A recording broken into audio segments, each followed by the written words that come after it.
the E-type you had, you did quite a bit of work on that as well, didn't you? I threw money at it.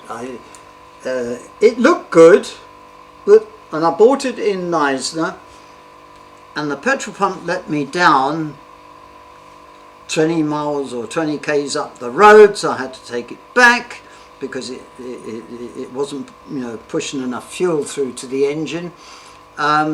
We got that fixed and we got it back to Cape Town, and then when I take it to a chap who works on Jaguars, he said no. He said the engine's fraught. You know, we're going to have to take it apart.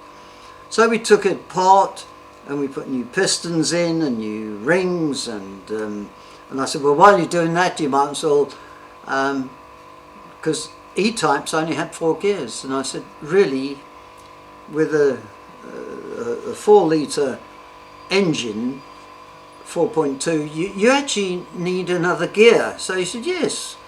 Well, no, but can you believe it? We put a Bucky gearbox, a Toyota 5-speed gearbox on it. From the Hilux. Yes, which worked well, but it was the wrong number of teeth on coming to the transmission. So then I had to buy a second-hand XJ Jaguar, which had the rear axle was the same as the E-type, but with a 5-speed gearbox. So, but I had the gearbox already. So now we have to buy this old clapped out Jaguar only for the rear axle and the diff.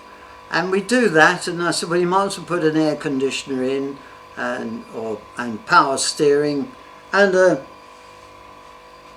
the electronic ignition, a wooden dashboard, and the upgrade the lighting.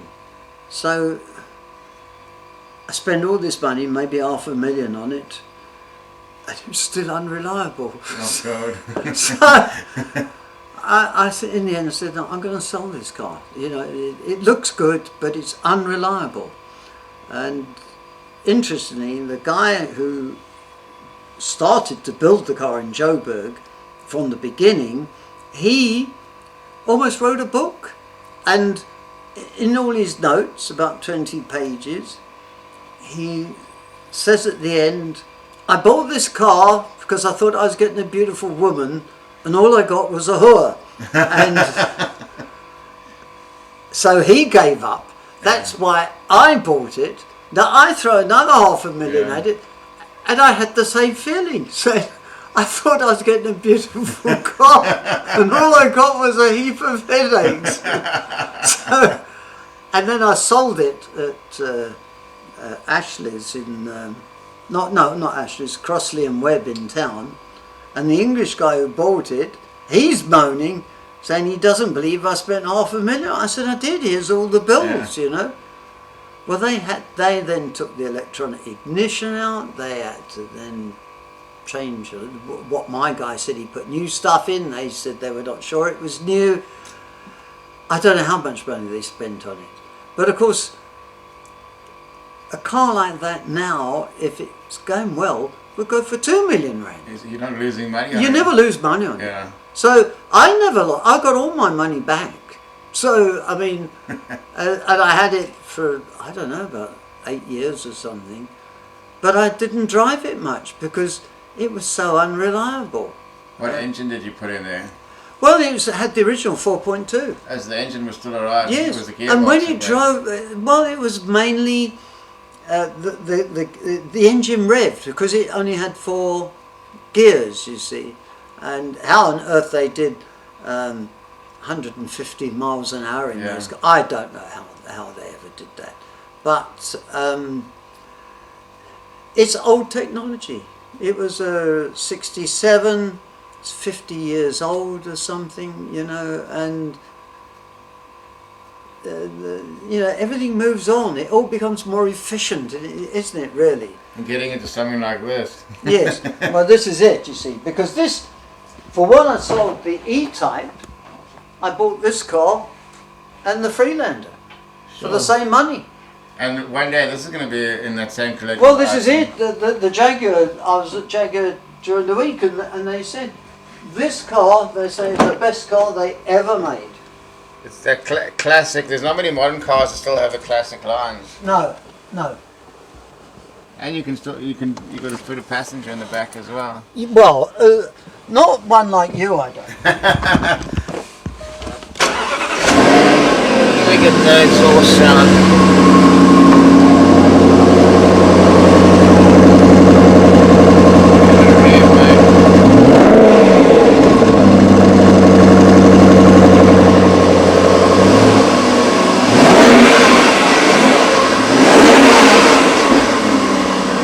That's a thing of beauty.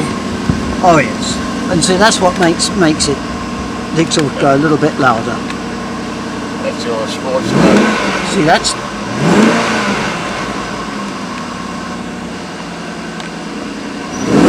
Oh, hello.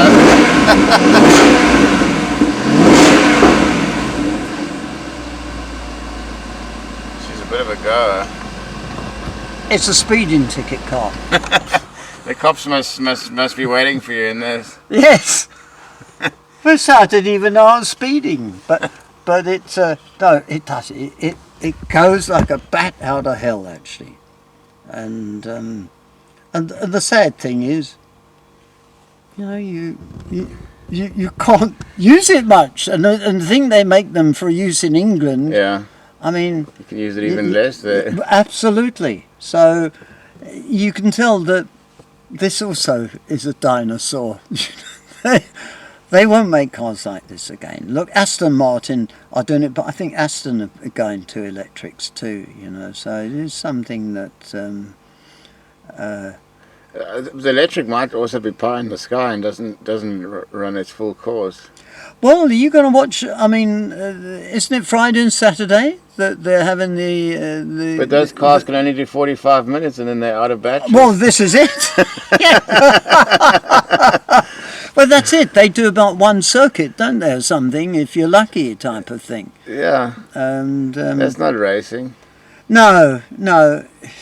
Look, I'm afraid I come from this era, and as a young man, we used to go to the scrambles, you know, which is the off-road motorcycles, you see, and that was very popular in England, and they used to use this special Castrol R oiled, because a lot of them were two strokes, and you got this smell almost like kippers or fish and chips or something, but it was intoxicating, you know, when they used this Castrol R in these bikes, and of course there's no proper baffles in the silencers, there's all the noise and the smoke and that smell, and you think, oh, that's so nice, you know. And all the dolly birds around. Yeah, this is it. Yes, and every weekend, or nearly every weekend, they used to have, you know, events at different, mainly on farms. It was mainly all military Purbright barracks. They used to have, you know, a lot of up and down courses, and look, and you need nerves of steel actually, because I mean, you get, say, 20 blokes on a starting line, and you're all heading for a gate that's only about 3 meters wide.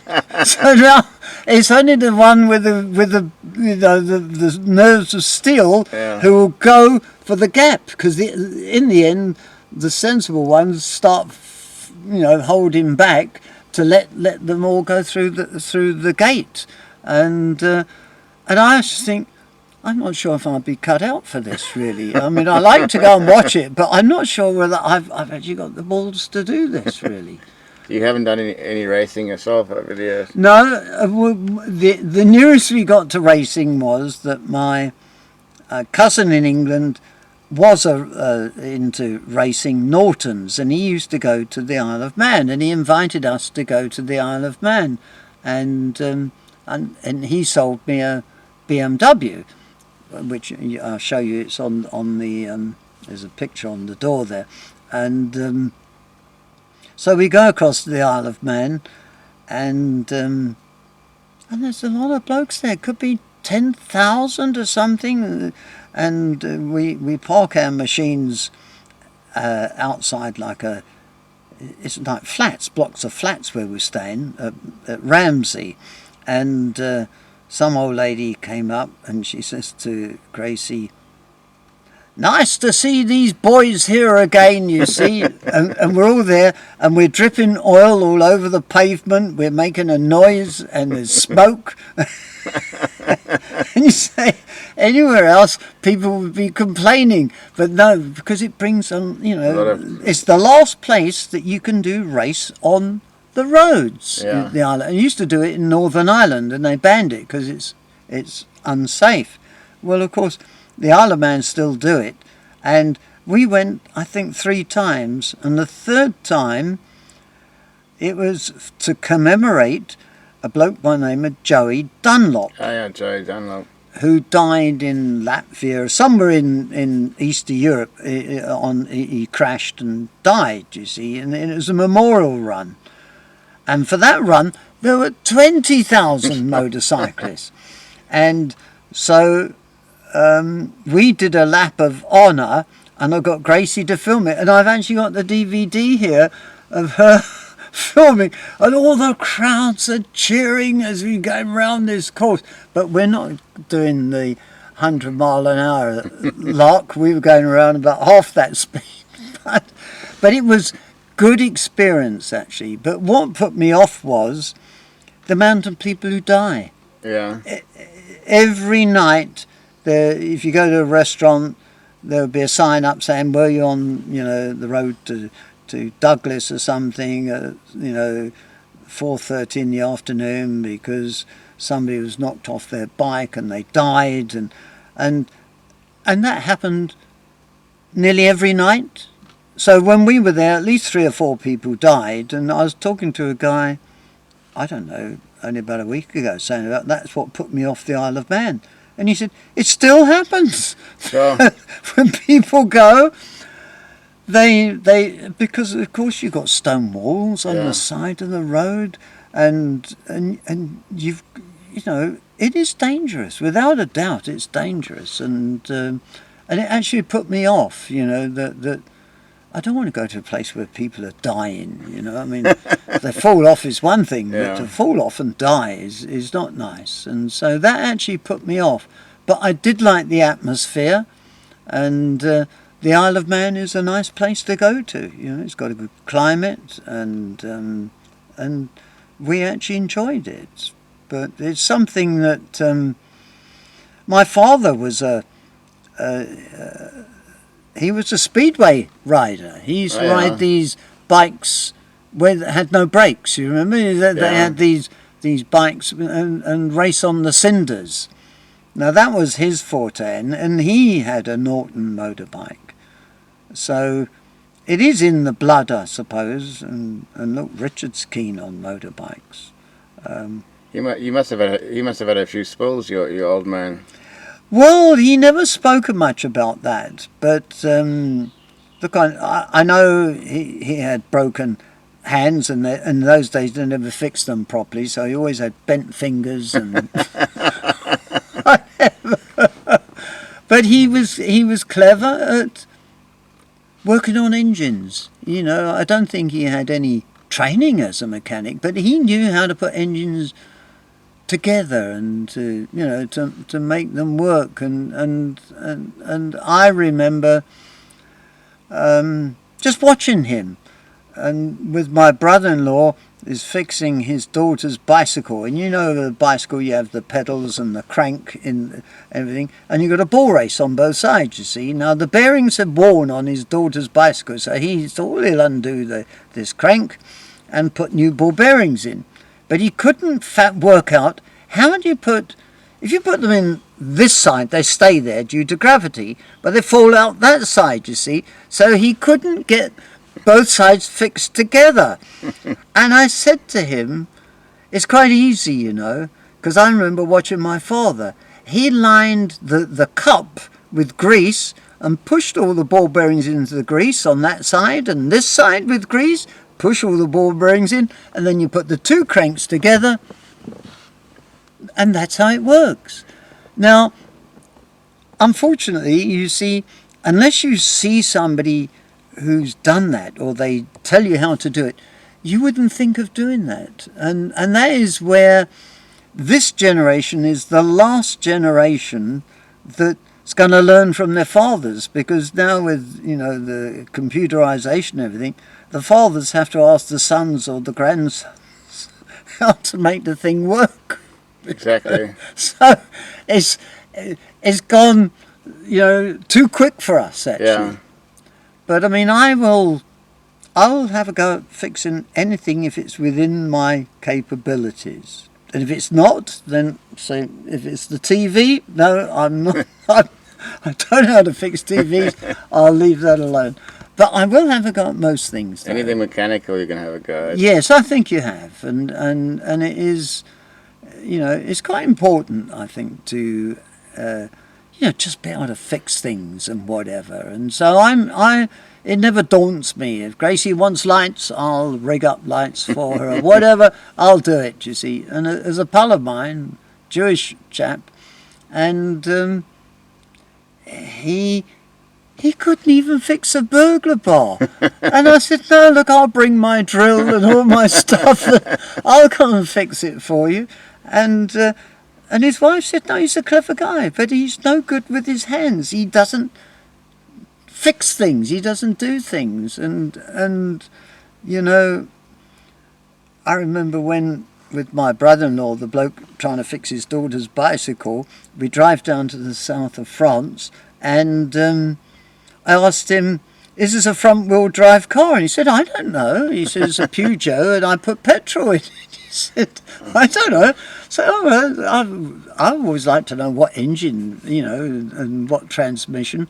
Anyway, we get down to this holiday house, a little holiday, and he's cooking a paella on the gas stove, you see. Now the gas runs out. Now he's halfway, it's not finished.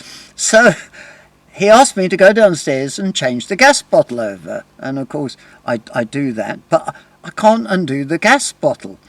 And I said, do you have tools? No. He said, no, I don't have tools in the car. I said, you drive 1,000 kilometres and you don't have tools. I mean, in South Africa, we always have tools. No. So I go to the house, 2 houses up the road. There's an Englishman. I ask him, oh, excuse me, do you have tools? What do you need tools for? I said, for my gas. No, he said, no, we you know. There's another bloke who goes on holiday, not you know, you think, well, at least you take a pair of pliers or a shifting spanner. No. No, the third bloke, another Englishman, and he said, yes, he has got tools. And he said, no, what do you want the tools for? And I told him. He said, look, before you get stuck in, he said, you know, it's a left-hand thread. I said, excuse me?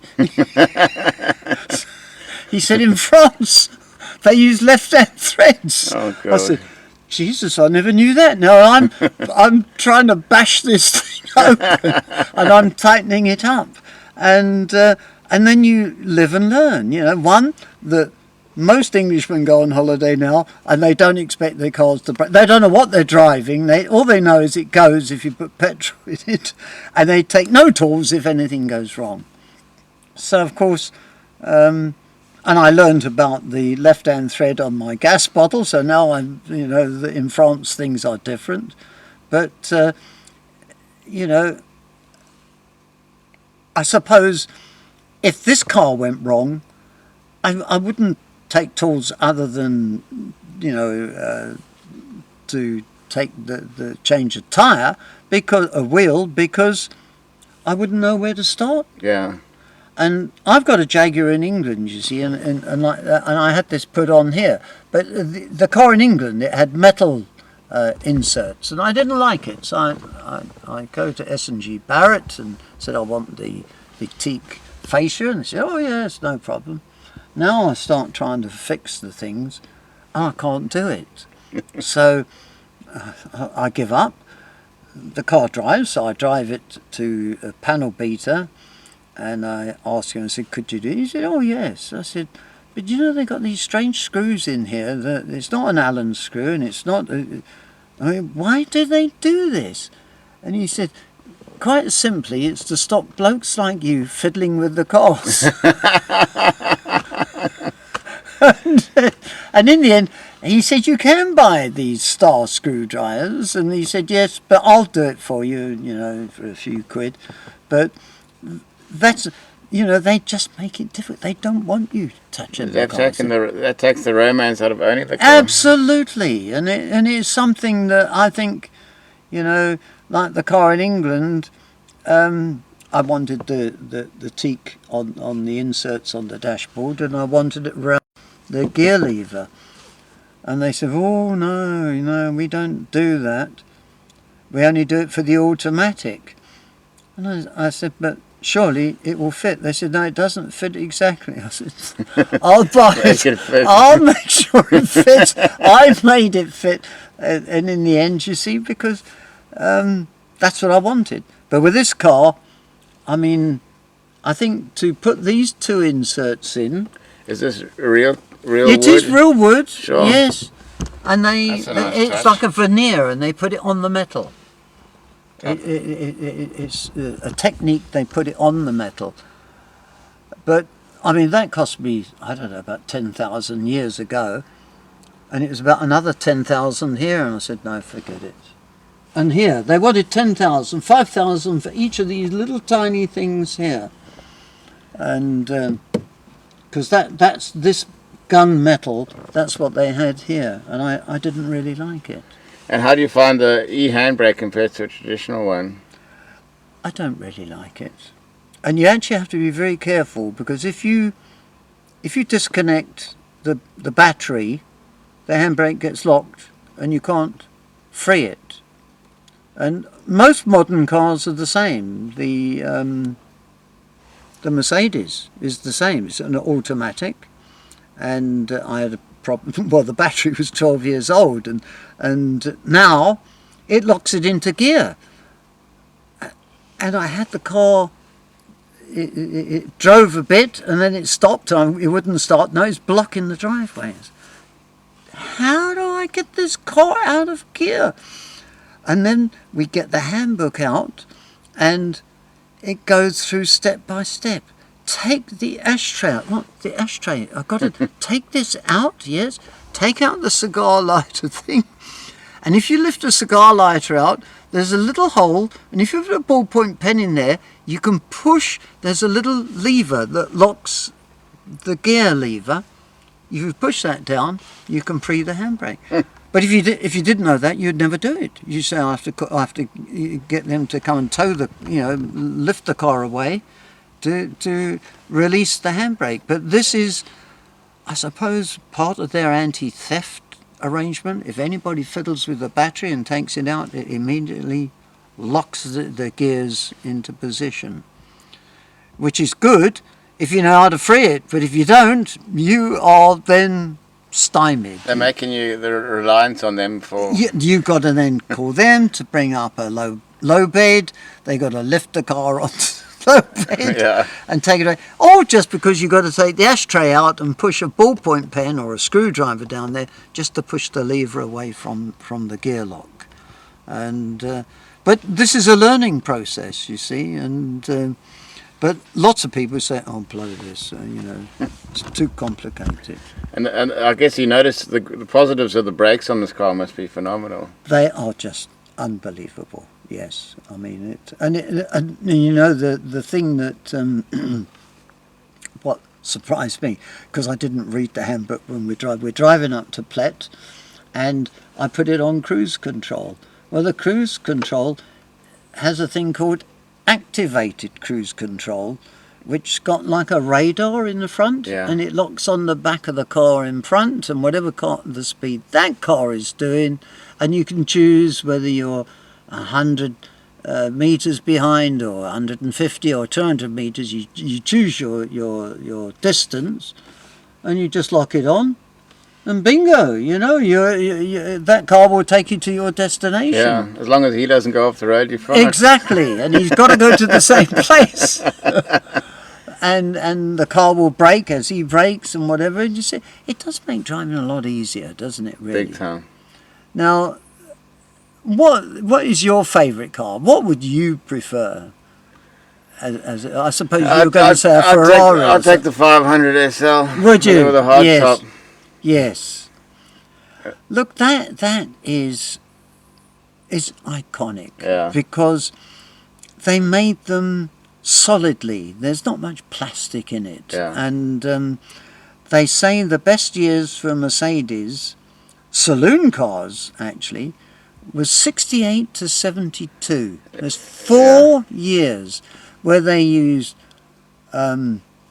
lots of aluminium, lots of proper metal, proper wood, everything, stainless steel, everything was done of quality materials. And only those 4 years. Thereafter they said, oh no, we'll start moving to plastic and all the rest of it. And So you say 60 what? 68 to 72. So if you see a 220 or a 230 or a 250 of that vintage, 68 to 72, you can tell immediately when you look at the, as you open the door, you'll see the stainless steel kick plates and everything. Everything is a beautiful material. The dash is proper wood.